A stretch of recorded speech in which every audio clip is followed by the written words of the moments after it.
κάθετα για το Λιβάγια, πάλι για το Σέρβο, η μπάλα στον Αραούχο, Λιβάγια, το τρίγωνο, Λιβάγια έχει πρόσωπο στην αιστεία, Αραούχο εκτός περιοχής, θα γυρίσει με το αριστερό, θα σουτάρει, γκολ!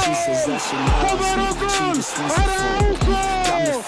Πλάτος κεφάλι ο Τσίνο! Το λέγαμε, είναι ο άνθρωπος στο τέρμι και έρχεται να το επιβεβαιώσει. Γύρισε με πλάτη απέναντι στο τέρμα με το αριστερό, εκτέλεσε το Διούδη στη δεξιά γωνία του. Ο άνθρωπος στο τέρμι, ο εκτελεστής, ο Σέρβιο Αραούχο, αυτός που είχε τιμωρήσει. Cashing all my checks, rich cookies on my neck, shit. She's on the offensive. I do not know myself. Αραούχο να βάλει την μπάλα μπροστά να σουτάρει, καταπληκτικά γκολ! Φοβερό γκολ από τον Αραούχο! Ναι, αυτή τη φορά είναι γκολ!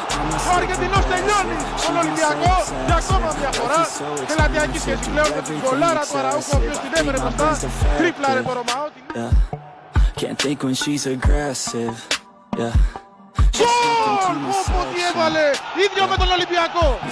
Ίδιο με τον Ολυμπιακό! Αραούχο την πήρε με το στήθος έξω από την περιοχή. Ο Ενσούα τον έχασε, ούτε κατάλαβε που του έρχεται. Η βολίδα με το αριστερό από τον Τσίνο. 1-0 για την ΑΕΚ στο 29.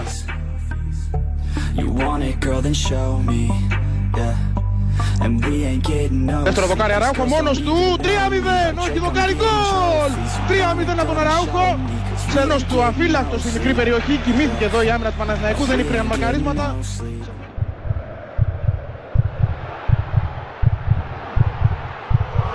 Αραούχο 2-0. Εντάξει.